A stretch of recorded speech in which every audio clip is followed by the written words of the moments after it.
Estamos de regreso aquí en TN Contigo en este día jueves 6 de febrero, previo a las vacaciones de Kenneth Santana. Hoy un día especial.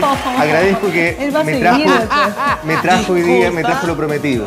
Sí, agradezco eso. Del parrón de mi casa. Que ha sido a gusto que alguien se vaya de vacaciones. Ojalá se vaya todos los días. Ojalá todos los días fuese de vacaciones. Doctor, esa es mi forma de darle color a la vida de las personas. Está bien. Pero mi gente de Mundo Color tiene un mejor método que el mío, porque le ponen a su disposición la variedad más amplia del mercado de colores, lo que usted se imagine. Si no lo tienen hecho, se lo fabrican en Mundo Color. Además, la mayor variedad de productos disponibles en tienda. A ver, ¿qué usted necesita? La pasta muro, pintura al agua, pintura al óleo, todas las herramientas, esa cosa, el rolo, la espátula, todo lo que usted necesite para su proyecto de pintura en su hogar, negocio, iglesia, lo tenemos en Mundo Color. Y recuerde, hablando de iglesias, que hay precios especiales para pastores e iglesias, un porcentaje de descuento muy importante. Y cuando usted compra cualquiera de los productos de Mundo Color, crea que usted va a estar colaborando con la reinserción social de personas que estuvieron privadas de libertad, porque parte de lo que usted invierte en la pintura de Mundo Color es dedicado a este grupo, a gente que vuelva otra vez a trabajar y que vuelva a ganar la confianza de la sociedad. Compre y aporte en Mundo Color, que le dan color a tu vida. Bueno, y vamos a presentar a continuación a un hombre que es de la casa. Él merece incluso cortina propia, porque con todo el cariño y afecto del mundo presentamos al doctor Víctor Saavedra. ¡Sí, doctor! Hola, ¿qué tal? Pero esa es su música, ahí vamos. Entonces, ahí está. Incluso viene con coreografía propia el hombre, ¿eh? Está bien. Oye, y todos los días, las semanas es una distinta. Oye, así es. Es el paso del enchufe, ¿no? Así es, el paso Va del enchufe. constantemente innovando el doctor. Puede ser también así, ¿no? ¿Y ese cuál es? El paso de la elíptica. La elíptica. No conocía ese paso. Lo importante, muy bien. Lo importante es que la salud, la felicidad y la actitud de vida siempre debe ser positiva. Entonces, de ahí un poco, digamos, estas cosas que de repente se hacen, precisamente para alegrarle a usted, señor, la vida un poco más. Doc, ¿y verdad que eso es cierto? Que la salud emocional, la salud interna, esa alegría del corazón, ¿sí tiene efecto en la salud del cuerpo? Por supuesto que sí, por supuesto que sí, y es tanto es más que, de hecho, la primera aproximación que uno puede decir, que el 20% de las enfermedades que todos los seres humanos de la Tierra tienen son causadas por uno mismo. Mire, uno se psicosomática. Enferma. 20%. Pero ¿es lo mismo cuando habla uno de una enfermedad psicosomática a de la persona que es hipocondríaca o no? Lo que pasa es que el hipocondríaco, además de ese 20%, se autocrea enfermedad. Y uno de los factores más importantes es otro doctor, el doctor Internet. Porque el doctor Internet no tiene filtro, por lo tanto cuenta de la A hasta la Z. Y como la Z es la parte peligrosa, el 100% de los hipocondríacos piensan que tiene la letra Z. Yo tengo un amigo que es hipocondríaco y una vez se convenció que tenía anta. Animador también de televisión, no voy a decir quién es. Disculpa. Y resulta que fue tanto que hasta le dio fiebre. Por supuesto. O sea, la mente es muy poderosa. Hay gente que se embaraza psicológicamente y le puse aguatita y todo, ¿verdad, doctor? Así es. Por lo tanto, un saludo para José Miguel Vázquez, mi hipocondríaco favorito. Yo no voy a dar nombre, no. La situación más importante es saber de que existe una cantidad de enfermedades que son producto de los individuos que activan una serie de sustancias internas, ¿ya?, a través del eje hipotálamo, hipófisis adrenal, en la cual significa el desarrollo de enfermedad. Entonces no es inocuo, porque efectivamente las personas, los hipocondríacos, se inventan la enfermedad, pero la persona enferma puede ser autocausante de su enfermedad. Entonces, por ejemplo, de repente hay algunas personas que me voy a morir, y se mueren. O sea, el hipocondríaco se crea la enfermedad y el que tiene enfermedad psicosomática se la provoca. En realidad se enferma. Así es. Entonces hay que tener cuidado con eso y nosotros, los que nos dedicamos al terreno de la medicina, estamos indicados a tratar de ubicar precisamente dónde están los problemas, dónde ocurren las situaciones. Y el día de hoy vamos a hablar un tema que es bastante interesante y no es inventado, y que parece ser que no existía ya en Chile, que son los problemas de la salmonellosis. ¿Qué significa una salmonela? La salmonela... No tiene nada que ver con salmón, ¿eh? No, no tiene que ver con salmón. Pero es más conocida la salmonela tifi. Es decir, estamos hablando de fiebre tifoidea. Fiebre tifus. El tifus. El tifus, ¿ya? Que fue muy frecuente en Chile hace varios años atrás, en la cual las condiciones higiénicas del país no eran las correctas. Ahora, ¿por qué se produce la transmisión de este parásito, digámoslo así? Viene un ciclo que significa que va de es en es decir, en las heces humanas. Yeah. Ahí es donde está desarrollándose una transmisión. ¿ya? La foto que pusieron los chiquillos. Era lo más gráfico posible. Y bajo esa condición, cuando los campos son regados con aguas servidas, no hervidas, servidas, o sea, aguas contaminadas, exacto. Especialmente aquellas verduras o frutas que crecen a ras de piso, quedan con restos de deposición. Y al quedar con restos de deposición, que fue un hecho bastante frecuente en Chile, en la parte, digamos, oeste de Santiago, cuando eran regados algunos campos con zonas del río Mapocho. Tengo un amigo que me dice que él no come frutillas por eso. Me dice, Kenia, no comas frutillas porque en Chile regan las frutillas con agua servida. Eso fue en algún momento... Pero él me lo dijo el año pasado. Eso fue hace 20 años atrás. Ya. Actualízate, Pancho. Ahora, bajo esa condición, ¿qué sucede? Evidentemente, al quedar digamos, germen dentro de la fruta o la verdura, se empezó a emplear en Chile el cloro. Claro. Y se empezó a prohibir el regar con este tipo de aguas. Qué bueno. De tal modo que después de un periodo bastante largo, se logró controlar la contaminación de los seres humanos a través del consumo de frutas y verduras que estaban a ras de tierra. Y eso implicó que del 10% de muerte que provocaba esta enfermedad quedó prácticamente en cero. Y hoy día epidemiológicamente no es tema. No existe. No es tema. Pero también había escuchado yo de la transmisión de salmonelosis a través de la cáscara de los huevos y de la gente que comía huevos crudos, que se hacía ese famoso... De hecho, un tiempo se vinculaba mucho a la mayonesa casera también. Exacto. Pero ahí estamos hablando de otro tipo de salmonela. ¿Cuántos tipos hay de salmonela? Hay varios, pero dentro de los más importantes, la más complicada es la salmonela tifi o tifimurium, que es su nombre correcto. Mientras que esta otra es una salmonela prima de la anterior, pero es aviar, que crece a nivel de las aves y de la deposición de las aves, por lo tanto los huevitos aparecen contaminados. Como lamentablemente las aves no se hacen un aseo genital cuando colocan el huevo. Entonces queda este huevo contaminado y muchas veces no son lavados adecuadamente. Gallinas cochinas. Por lo tanto, bajo ese punto de vista es probable de que se produzca, ¿no es cierto?, la contaminación con este otro tipo de salmonela que tiene un tiempo y acción distinta. Es decir, la tifi se demora más o menos 14 días en provocar el cuadro florido de fiebre altísima y con una mortalidad importante del 10%. Mientras que esta otra salmonela es muy suave. Se demora menos días, 7 días, 8 días, provoca temperatura, el cuadro es mucho más acotado y prácticamente la mortalidad es cero. Es decir, es un cuadro distinto, mucho más atenuado. Es como lo que existe hoy día entre la neumonía provocada por un germen cualquiera y el actual coronavirus, que es una fiebre bastante pequeña y acotada. O sea, son cuadros que son existentes, que hay de repente hay grupos que parten en determinados países. En Chile ha habido un pequeño brote, pero son brotes bastante más controlables que la enfermedad mayor, que la tormenta mayor, que en este caso provocada por la salmonela tifosa. Ya entiendo por qué entonces se relaciona la salmonela como una enfermedad de verano.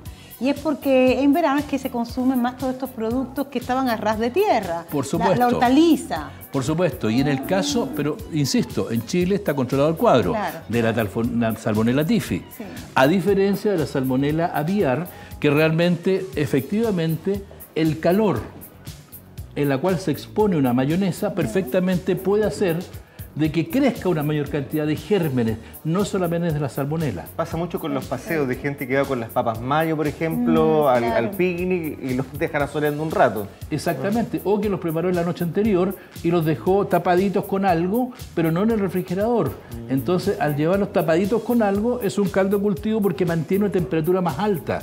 Y al tener una temperatura más alta, es feliz los gérmenes para crecer. Pero si el huevo no estaba contaminado, igual se puede dañar la mayonesa y generar con otro tipo de bacterias, ¿no? Por supuesto, de eso es lo que voy, de que las otras bacterias crecen en un caldo de cultivo llamado mayonesa. Sí. Y si además esa mayonesa está contaminada con salmonela, suma y sigue. ¿Ya? Qué tremendo esto. Ahora, hay no sé si será verdad, y acláranos esto, hay personas que venden huevos tratados, huevos que ya están libres de salmonela, huevos esterilizados. Y no es esterilizado la palabra, es otra. Pasteurizado, pasteurizado. Pero es el huevo en caja. No sé, ahí...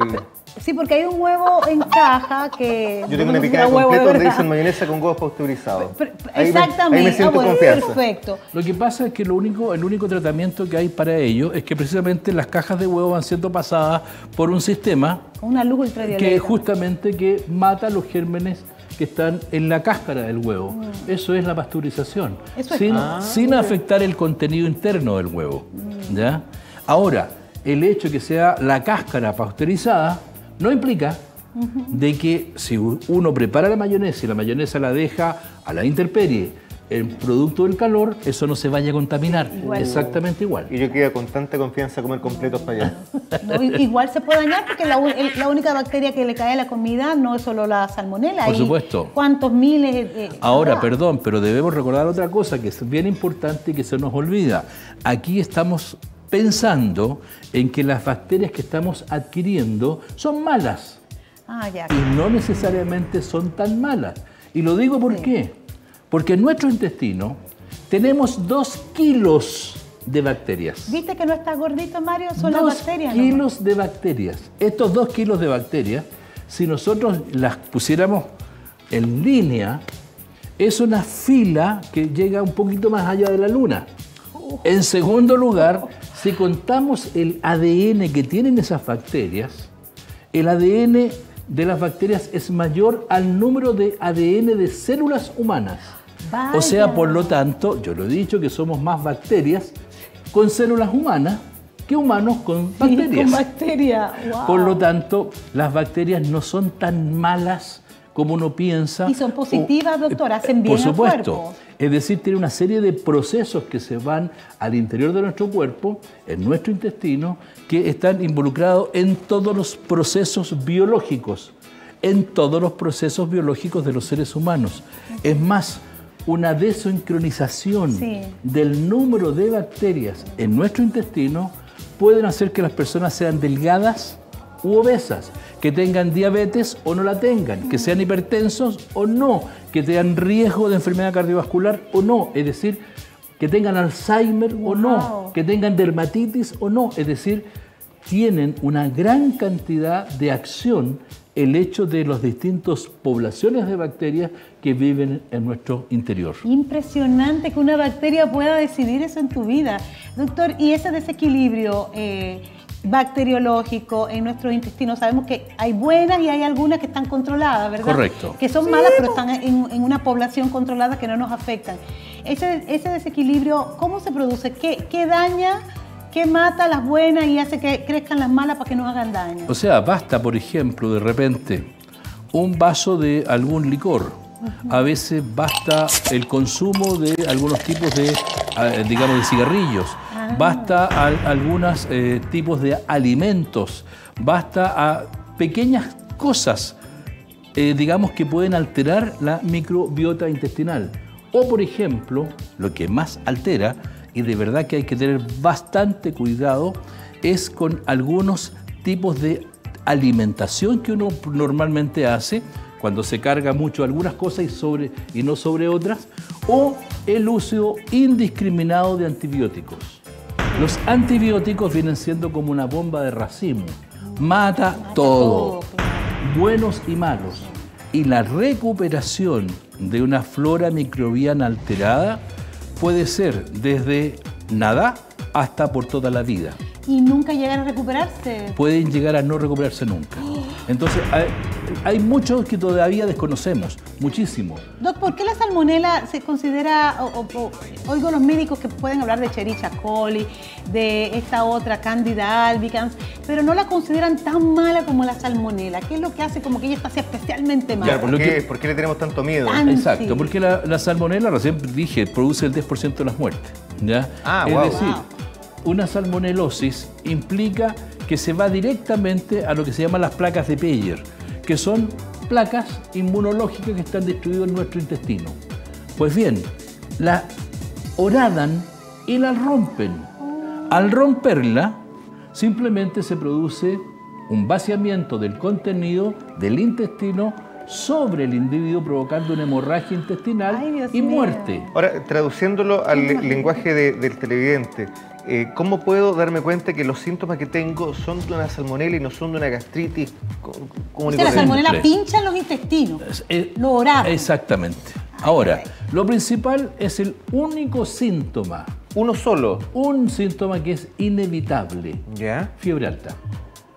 Cuando usted tiene una temperatura elevada, 39 hacia arriba, y no tiene ninguna otra cosa, no tiene tos, no tiene desgarro, no tiene grandes diarreas, no hay dolores de estómago, no hay nada, sino que fiebre, lo que comanda el cuadro, la fiebre, hay que descartar inmediatamente fiebre tifoidea. Ahora, si usted tiene una diarrea profusa y temperatura, manda la diarrea por sobretemperatura. Puede ser, pero ya no es la primera probabilidad. O sea, el cuadro se llama fiebre tifoidea, causada por el tifus, causada por el germen. Es decir, ese es el principal síntoma. Ahora, cuidado que si yo tengo un poco de temperatura, y tengo deposiciones de color negra, pastosas, o sea, digamos una deposición como alquitranada, es porque tengo una hemorragia. Claro. ¿Es una fiebre que parte de golpe? No, va subiendo, pero se mantiene alta siempre.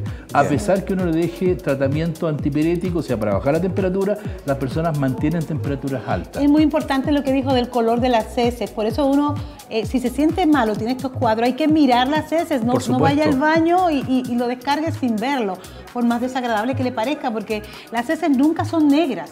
Así es. Si son negras es porque es sangre coagulada. Así es. Entonces es importante autofijarse de lo que estamos eliminando, tanta orina como heces, ¿ya? Es sumamente importante el observar qué es lo que está sucediendo. Ahora, por otro lado, insisto, el cuadro que estamos describiendo es el cuadro de la fiebre tifoidea. El cuadro de la salmonelosis provoca temperatura, provoca diarrea, provoca malestar general, pero no es tan dañino como si fuera una fiebre tifoidea, que corresponde a otro tipo de salmonela que viene en las aves, en los huevos de las gallinas.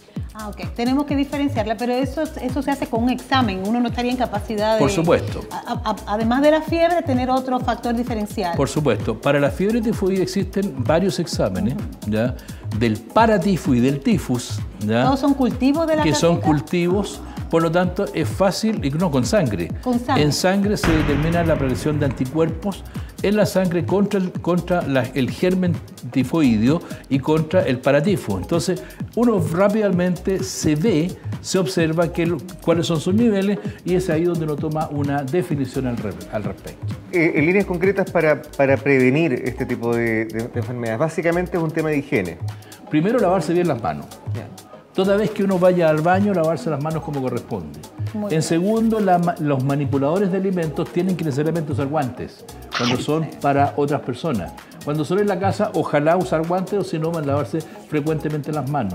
Todas las frutas y verduras, manejarlas con algún minuto en cloro para poder desinfectar aquellos elementos que puedan quedar. Lavarlos con agua corriente. Y aquí efectivamente sí vale el agua corriente. No estancar el agua para poder lavarlo ahí todos de una sola vez. Lamentablemente debe ser agua corriente, ¿ya? Bueno, para sacar el arrastre. Nosotros en República tuvimos epidemia de cólera, que es una enfermedad todavía propia de países del tercer mundo y con niveles de subdesarrollo también en una época. Hoy día no existe, pero la recomendación ante la epidemia de cólera, yo recuerdo cuando era niña, era el cloro y el lavado profuso de las manos. Y yo noto que ahora con el coronavirus también es prácticamente la misma forma de prevenir. Exactamente. El coronavirus, la higiene de las personas, y en el caso del coronavirus, como se transmite a través de las gotitas de Flieger, es toser con el brazo para poder de esa manera evitar la expansión de la tos y que dentro de cada una de las gotitas que vaya el virus ahí, puede retenerlo en el brazo. Doctor, estuve en el aeropuerto el fin de semana y había un chino y estornudó detrás de mí. Y la quería arrancar el tiro. Todos. Fue una reacción en masa. Yo creo que si hubiesen gritado una bomba o un atentado, la gente lo hubiese tomado más calmado que cuando este caballero con toda la pinta asiática, yo digo un chino en broma, pero era una persona asiático. Nadie sabe capaz que viniera de otra parte. Estornudó. A lo mejor no era ni chino, porque venía. Estornudó, a lo mejor Mario. venía de Estación Central nomás. Todo fue así, mira, como si hubiese... ¿Has visto esa cosa de la bomba atómica, como deja el aro? Todo el mundo se replegó y todo el mundo como... Yo misma, admito, me puse una servilleta en la boca. Aquí ninguno somos salvos. No, de verdad me tapé y mi esposo se burló de mí por horas. Yo le hubiese dado un abrazo al chino, pobrecito, estaba resfriado. Porque es también una falta de consideración estornudar sin cubrirse, también es cierto. O sea, pero a veces pasa. No, yo no lo digo por el chino, lo digo por el que estornuda en el metro, por el que tose en el metro. Es una falta de consideración al que está al lado. Que usted no venga de China, toser o estornudar achú, pudiéndose cubrir con algo. Así es. Con el codo, con lo que sea. Así es.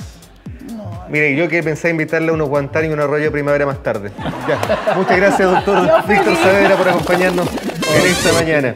Entonces, para la playa, llévese la mayo refrigerada y póngala ahí en el momento con las papas, ¿verdad? Así es. O si la preparó en la mañana, téngala refrigerada hasta que se la vaya a comer, y los huevos se pueden meter en agüita clarificada. Así es. O corriendo el agua también. Así es. Muy bien, perfecto. Ya lo tiene para que evite esta cuestión que es muy peligrosa. Los datos del doctor Víctor Saavedra aparecen en pantalla para que tome contacto y agradecerle que esté con nosotros nuevamente. Ahí está tu cortina, doctor.